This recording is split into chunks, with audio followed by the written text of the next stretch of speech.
If you suffer from chronic bloating, you might have tried cutting out dairy, dodging gluten, or living on strict elimination diets, only to find the discomfort never goes away. You hit a biological bottleneck no matter what you eat. Persistent discomfort often points to a mechanical issue rooted in geography. Gut health depends on the specific location where food is broken down. We map the human digestive tract as an ecosystem strictly divided into two biological districts.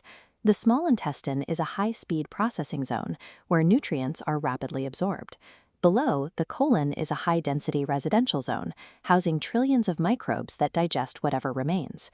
Healthy digestion requires absolute spatial order. The biological occupants of the residential zone must stay entirely out of the high-speed processing zone to prevent operational interference. When that spatial order collapses, the resulting condition is known as small intestinal bacterial overgrowth, or SIBO, along with a related condition called intestinal methanogen overgrowth. These conditions occur when native, otherwise healthy microbes migrate upstream.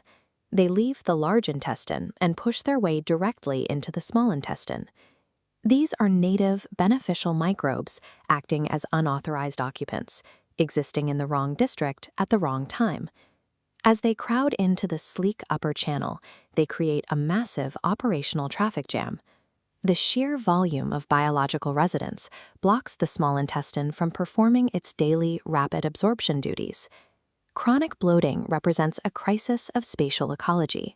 The internal ecosystem has physically shifted out of place. To keep trillions of microbes from wandering upstream, the human body enforces strict boundary lines using a combination of chemical and mechanical controls. The first line of defense is a chemical gatekeeper, stomach acid. This corrosive liquid neutralizes unauthorized microbes before they can even reach the processing zone.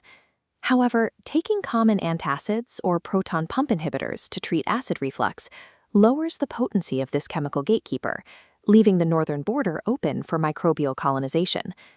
The second defense is mechanical, handled by the migrating motor complex.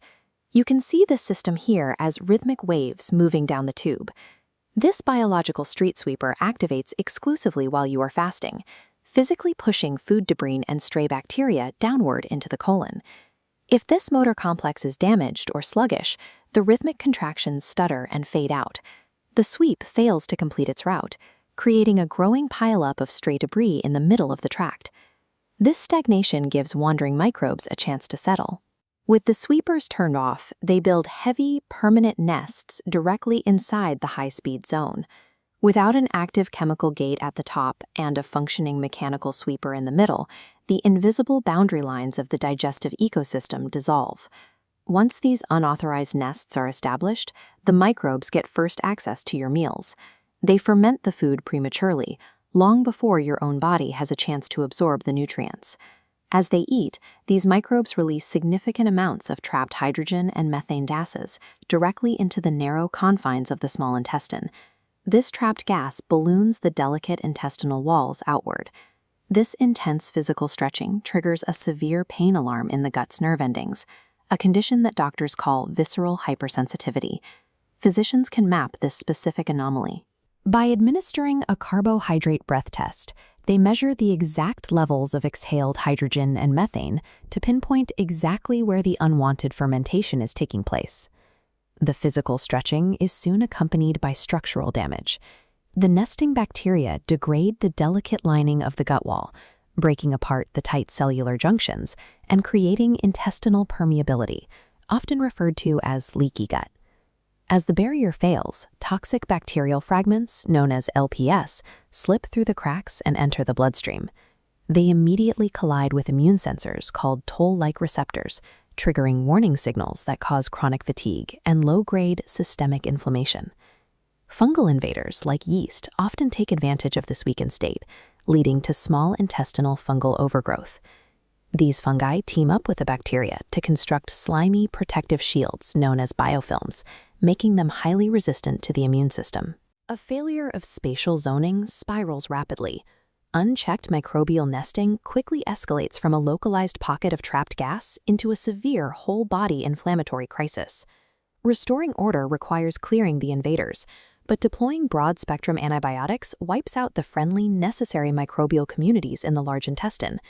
Treating a localized zoning failure requires a highly localized tool. Gastroenterologists often use a specialized cleaning agent called rifaximin to handle the eviction. We can see its targeted effect on this map. Rifaximin is a non-absorbable antibiotic, meaning it activates exclusively in the small intestine to sweep away the overgrowth, and abruptly stops at the boundary line, keeping the residential colon entirely safe. Another strategy is the elemental diet. This is a liquid formula containing nutrients that are completely pre-digested. The body absorbs the liquid so rapidly high up in the tract that absolutely no food scraps reach the bacterial nests, effectively starving the overgrowth. Once the space is cleared, doctors can deploy Saccharomyces boulardii, a friendly probiotic yeast. These helpful yeasts act as temporary security guards, occupying the vacant territory to stop opportunistic fungi from moving in. Clearing out an occupancy violation demands surgical precision to remove the unwanted residents while leaving the surrounding ecosystem perfectly intact. Evicting the bacteria resolves the immediate crisis, but without active border maintenance, the small intestine will simply fill up again. To prevent a relapse, doctors prescribe prokinetic medications. These motility-enhancing agents jumpstart the gut's internal sweepers, creating a continuous downward motion that stops new bacteria from settling. With the sweepers running, patients transition to a fiber-rich Mediterranean diet. Notice how the friendly colonic microbes consume incoming fibers and convert them into short-chain fatty acids. These fatty acids act as glowing mortar, fusing with and thickening the protective lining of the gut wall. Mechanical function also relies on the gut-brain axis. Stress triggers emergency signals that shift the body into a sympathetic fight-or-flight state, which diverts energy away from the gut and freezes the motor complex sweepers. Because high stress levels create the very stagnation bacteria need to thrive, managing the nervous system becomes a functional requirement for keeping the gut clear. Fixing chronic bloating requires treating the gut like a physical landscape. True digestive health requires active, daily discipline over border maintenance, ensuring every single biological occupant stays right where it belongs.